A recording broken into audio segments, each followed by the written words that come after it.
Shalom, shalom, très chers téléspectateurs, vous tous qui me regardez dans cette chaîne de télévision, que Dieu vous bénisse abondamment. Bien, vous êtes dans CGC TV avec le pasteur Jimmy Senga. Praise God. Alléluia, alléluia. Bien, très chers téléspectateurs, aujourd'hui je vais continuer la prédication que j'ai initiée des semaines passées. Aujourd'hui, je vais essayer un peu d'avancer pour que nous arrivions à comprendre la pensée de Dieu. Bien, les thèmes que j'avais parlé des semaines passées, c'était sur la succession dans l'œuvre de Dieu. Bien, j'aimerais faire la prière avant de commencer ma prédication. Éternel Dieu, je te rends grâce pour cette opportunité que tu m'as donnée pour prêcher ta parole. Merci parce que tu as choisi ce moment pour toucher les cœurs de tous ces anciens qui ont disposé leur temps pour suivre ces messages. Merci éternel Dieu. Je crois fermement que ces messages va augmenter encore un plus dans la vie de tous les téléspectateurs qui me regardent en ce moment. Sois loué, sois béni. C'est toi le véritable Dieu, au nom de Jésus. Amen. Praise God. Alléluia. Alléluia. Praise God. Alléluia. Bien, très chers téléspectateurs, comme je vous ai dit, des semaines passées, j'ai parlé sur la succession dans l'œuvre de Dieu. Très chers téléspectateurs, vous savez, ce thème, c'est un thème pertinent.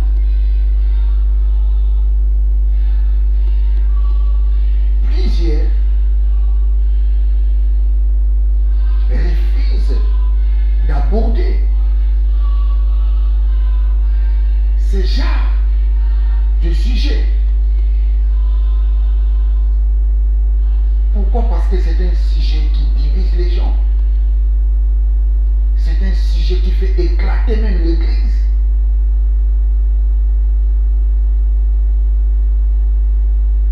Mais, vous savez, très chers téléspectateurs, la parole de Dieu est une boussole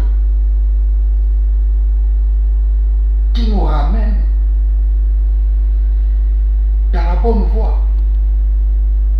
Si nous voulons s'écarter de la bonne voie, la parole de Dieu est là comme une boussole pour nous ramener dans la meilleure voie. Alors, qui peut succéder un homme de Dieu? Parce que c'est ça notre thème, la succession dans les ministères. Qui peut succéder un homme de Dieu?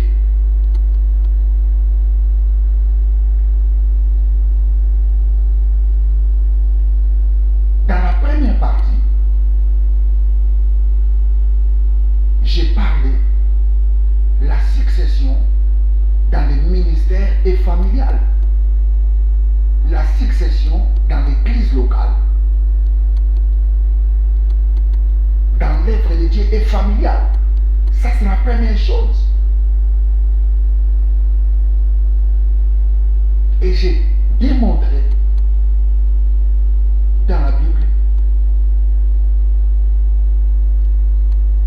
comment est-ce que Jésus, qui a bâti l'église locale de Jérusalem, a été succédé par son frère Jacques. Vous savez, plusieurs gens disent que Jésus n'avait pas laissé une église. C'est faux. Jésus avait laissé une église, l'église locale. Vous savez, Jésus est le bâtisseur de l'église universelle. Il est aussi le bâtisseur de l'église locale de Jérusalem. Parce que c'est lui qui avait dit aux disciples d'aller dans la chambre haute. Jésus connaissait cet endroit.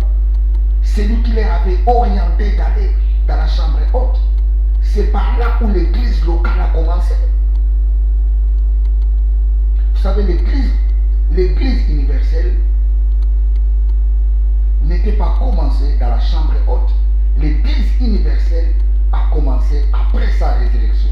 Les jours où Jésus était ressuscité, c'était ces jours-là l'église universelle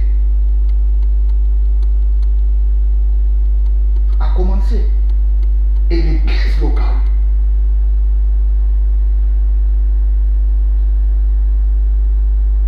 a commencé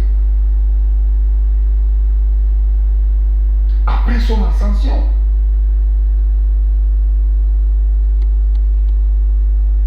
C'est lui qui avait dit d'aller dans la chambre haute.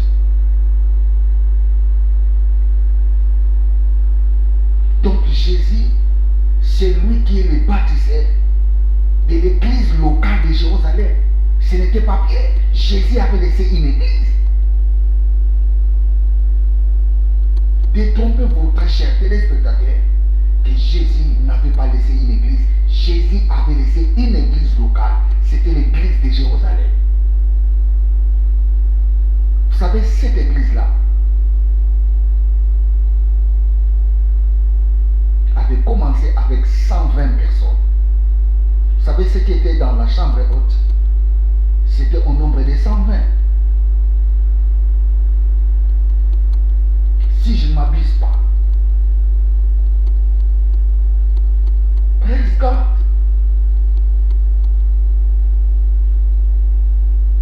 Vous savez, dans l'église primitive, après l'ascension de Jésus, c'était Pierre et Jean qui étaient les piliers de cette église locale. Jacques, le frère de Jésus, n'était pas dans la chambre haute, n'était pas dans les commencements de cette église locale. Mais quand Jacques, frère de Jésus, s'est répandu, quand Jacques, frère de Jésus,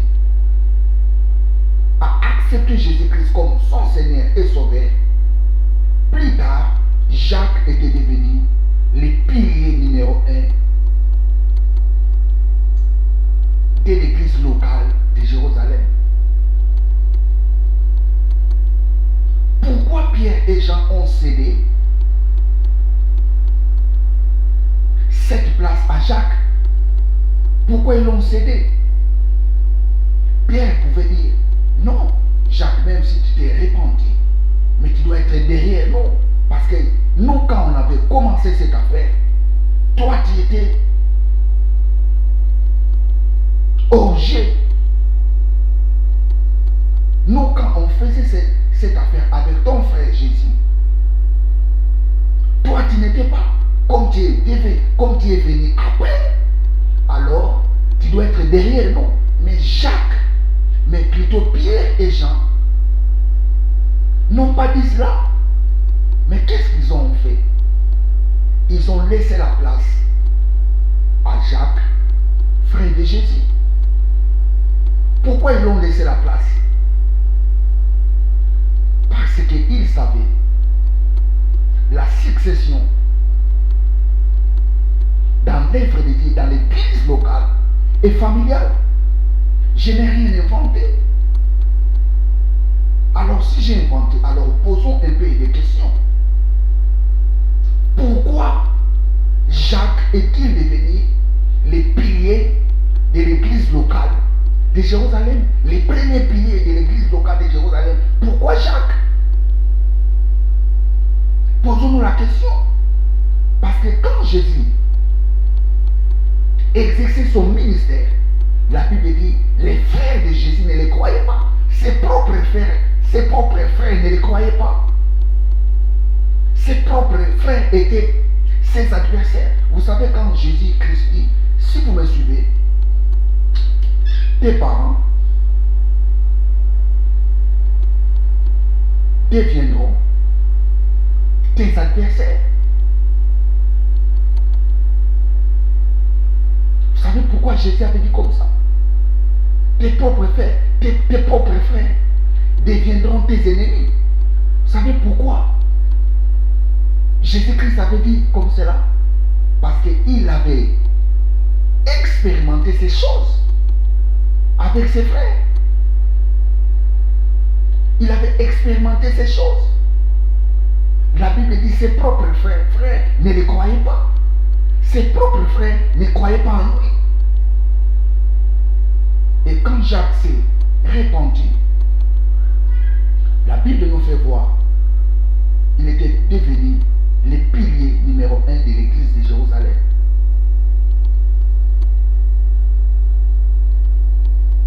Et cela nous montre que la succession dans l'église locale et familiale. Praise God. Alléluia. Alléluia. Ça, c'est la première chose. Mais il y a des cas exceptionnels. Il y a des cas exceptionnels.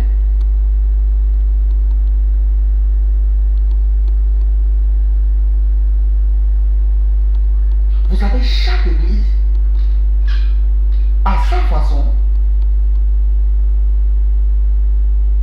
d'organiser des choses. Vous savez, l'organisation de l'église de Jérusalem était différente à l'organisation de l'église qui était à Antioche.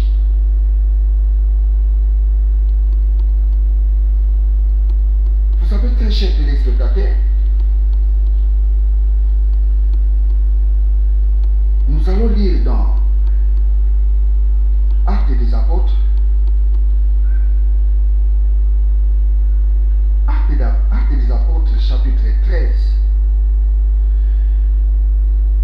Acte 13, versets 1 à 2. Il y avait dans l'église d'Antioche des prophètes et des docteurs, Barnabas, Siméon, appelé Niger, Lucius, de Cyrène, Manahem, qui avait été élevé avec Hérode et les tétrarques et Saul. Pendant qu'ils servaient le Seigneur dans leur ministère et qu'ils gênaient, le Saint-Esprit dit: mettez-moi à part Barnabas et Saul pour l'œuvre à laquelle je les ai appelés. Vous voyez, l'église, dans l'église d'Antioche, l'organisation de cette église était différente à l'organisation de l'église de Jérusalem. L'église d'Antioche était dirigée par un collège de serviteurs. L'église d'Antioche était dirigée par un collège des anciens.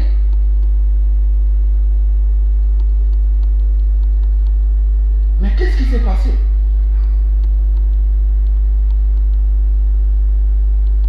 Et quand ils gênaient, quand ils priaient, la Bible dit, le Saint-Esprit leur dit de mettre à part Barnabas et Saul. Qu'est-ce que je voulais dire par ici? Dans l'église d'Antioche,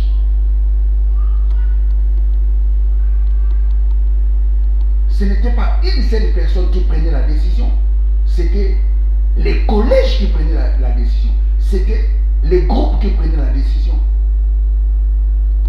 L'église d'Antioche était dirigée en commun accord des serviteurs de Dieu. Ce n'est pas une seule personne qui prenait la décision, mais c'est l'ensemble qui prenait la décision.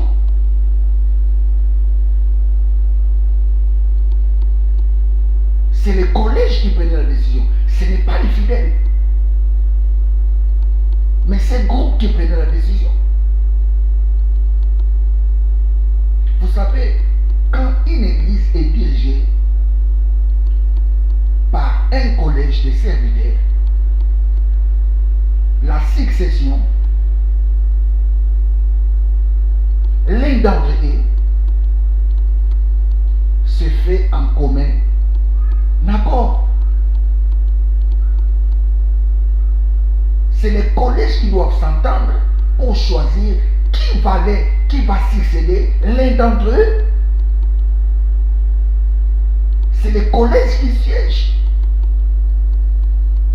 C'est le collège qui établit la succession.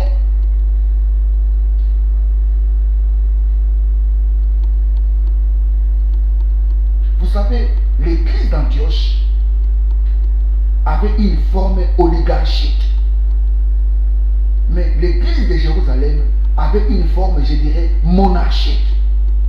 Parce que dans l'église de Jérusalem, c'est les frères de Jésus qui étaient devenus les piliers numéro 1 de l'église de Jérusalem. Mais dans l'église d'Antioche, c'était un collège de serviteurs qui dirigeait cette église. Cessez de critiquer quand un pasteur prépare son enfant, son frère, sa femme pour les succéder dans les ministères. Cessez de les critiquer. Ceux qui préparent leurs enfants pour faire l'œuvre de Dieu, ils font ce que les apôtres ont fait. Ils font ce que les apôtres ont fait. Jacques, les frères de Jésus, avait succédé Jésus dans l'église locale de Jérusalem.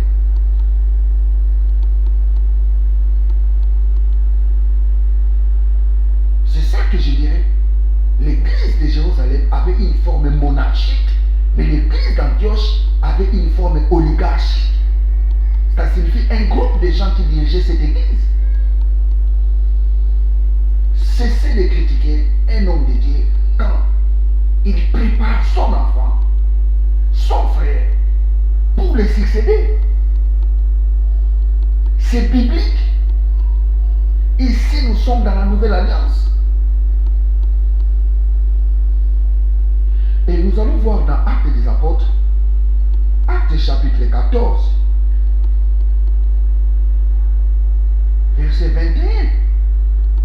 Quand ils eurent évangélisé cette ville et fait un certain nombre de disciples, ils retournèrent à Lystre, à Icône et à Antioche, fortifiant l'esprit des disciples, les exhortant à persévérer dans la foi et disant que c'est par beaucoup de tribulations qui nous font entrer dans le royaume de Dieu. Verset 23. Ils firent nommer des anciens dans chaque église. Et après avoir prié et jeûné, ils les recommandèrent au Seigneur en qui ils avaient cru. Ici, nous voyons Paul et Barnabas nommer des anciens dans des églises.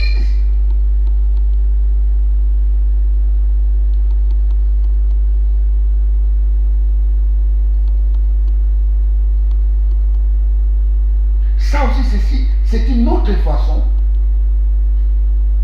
ou je dirais c'est une autre forme d'organisation de l'église.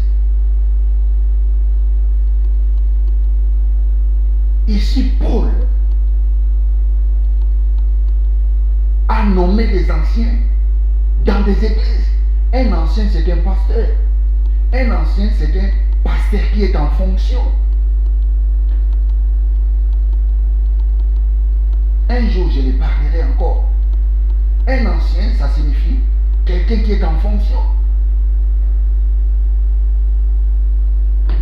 Un ancien, ce n'est pas celui qui a fait plusieurs années dans l'œuvre de Dieu. Ce n'est pas ça un ancien.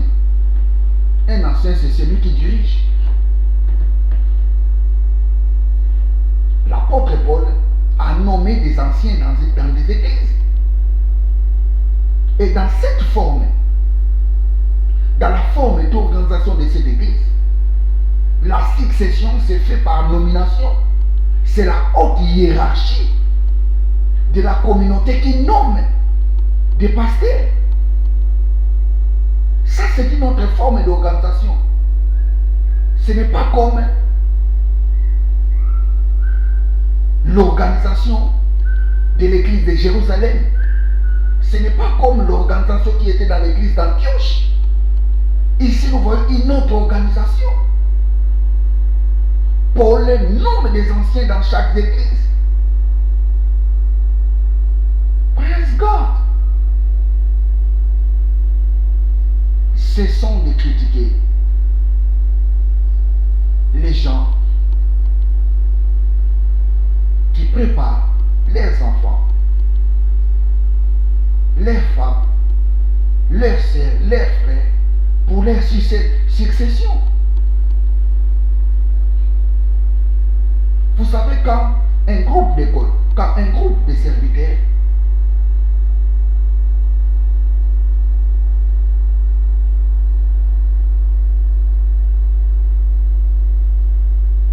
envoie quelqu'un dans une église, ou quand un groupe de serviteurs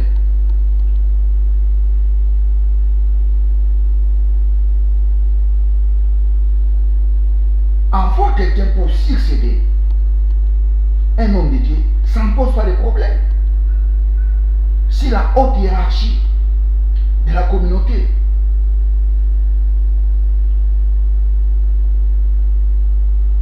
choisit quelqu'un pour succéder un homme de Dieu, ça ne pose pas de problème. Pourquoi seulement ça pose des problèmes quand un homme de Dieu prépare son enfant, sa femme, pour les succéder? Pourquoi ça pose des problèmes? Toutes ces trois formes de succession sont bibliques. Non, nous devons apprendre à sonder les Écritures. Cessons de faire des spéculations. La parole de Dieu, c'est notre boussole. Vous savez, David dit, ta parole est une lampe à mes pieds, une lumière dans mon sentier. La parole de Dieu, c'est notre lampe. La parole de Dieu, c'est notre lampe. Praise God.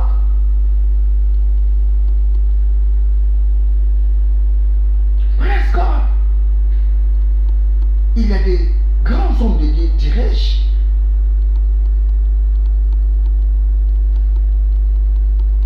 qui ont fait ce qui s'est passé dans l'église de Jérusalem. Ici, aujourd'hui, nous avons Benson Idaoussa. Il n'est plus là. Qui lui a succédé? C'est sa femme. Ça n'a pas posé de problème. Taylor Osborne, c'est sa fille, Ladonna. Joan Masba,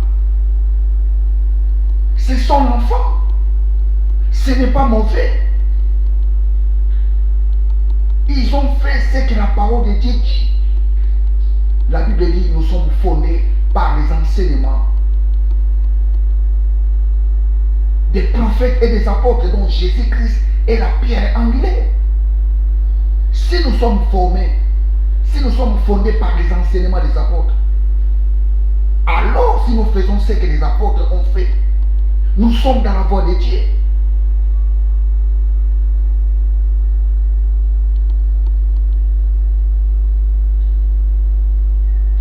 Cessez de critiquer les gens qui préparent leurs femmes, leurs enfants, leurs frères pour leur succession.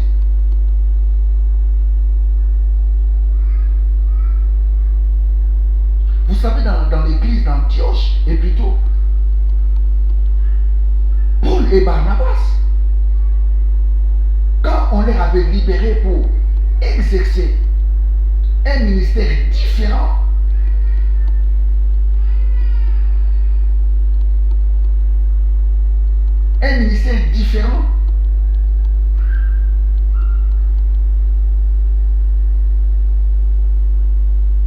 à là où il avait évolué. Vous savez, Paul, avant d'être libéré, il était dans l'église d'Antioche. Et c'est par là où le Saint-Esprit recommande aux serviteurs de Dieu de les libérer pour faire un ministère différent du ministère qu'il faisait dans l'église d'Antioche.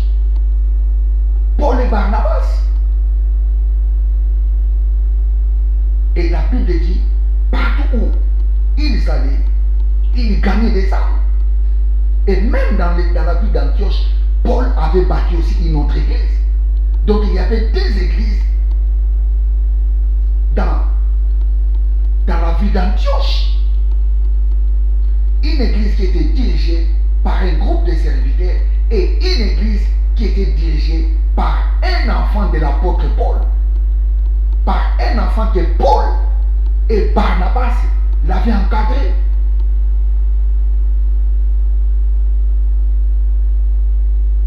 Et l'église où l'enfant de Paul et Barnabas avait encadré était sous la direction de l'apôtre Paul et Barnabas. C'était eux qui contrôlaient cette église. Et cette église-là avait une autre forme d'organisation. Une forme qui était différente à l'église où étaient sortis Paul et Barnabas. Cessons de critiquer.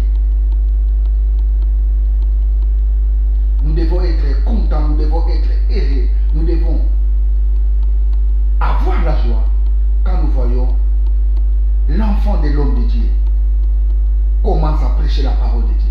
Quand nous voyons la femme de l'homme de Dieu prêche la parole de Dieu, nous devons être contents, nous devons dire Alléluia.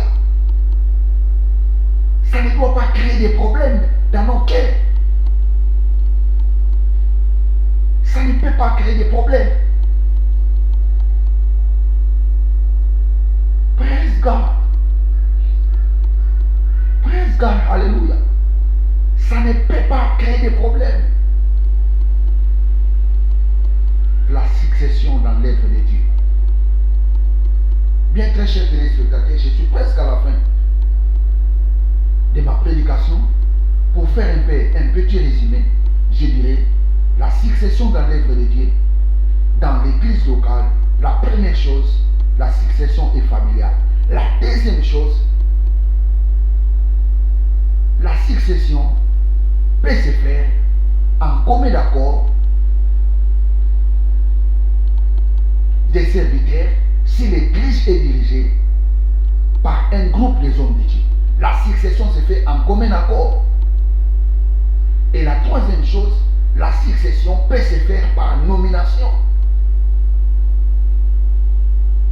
Un fidèle de l'église peut devenir un ancien. Parce que les anciens qui dirigeaient dans des églises là où Paul était passé, dans des églises où Paul avait planté, c'était des enfants qu'ils avaient gagnés. C'était ces enfants-là qu'il avait placés comme des anciens dans ces églises. Alors, ces enfants-là étaient sous la direction de Paul. Et vous allez voir, Paul recommandait même des serviteurs dans cette église. Prenons l'exemple dans l'épître des Romains, chapitre 16. Vous allez voir, chapitre 16, verset 1. Où Paul envoie Phoebe. Paul écrit une lettre et il dit aux anciens qui dirigeaient l'église, qui étaient à Rome, de recevoir Phoebe. Il avait un mot sur ces anciens-là. Il avait un mot sur eux. C'est lui qui contrôlait ces anciens. C'est lui qui orientait ces anciens. Praise God. Oui, très chers téléspectateurs, je pense que nous avions compris la pensée de Dieu. Je n'ai rien inventé. J'ai interprété tout simplement la Bible. Abonnez-vous massivement dans cette chaîne de télévision. Partagez cette vidéo. Si les prédications que je prêche ici, si ça t'édifie votre foi, dis aussi à tes proches, aux membres de ta famille, de s'abonner dans cette chaîne. Parce que l'objectif de cette chaîne, c'est d'aider les enfants de Dieu, de grandir dans la connaissance et dans la grâce de Dieu. La priorité de cette chaîne, c'est de prêcher la parole de Dieu. Bien vous aider avec le pasteur Jimmy Senga dans CGC TV. Croissez dans la grâce et dans la connaissance télévision. Que Dieu vous bénisse abondamment.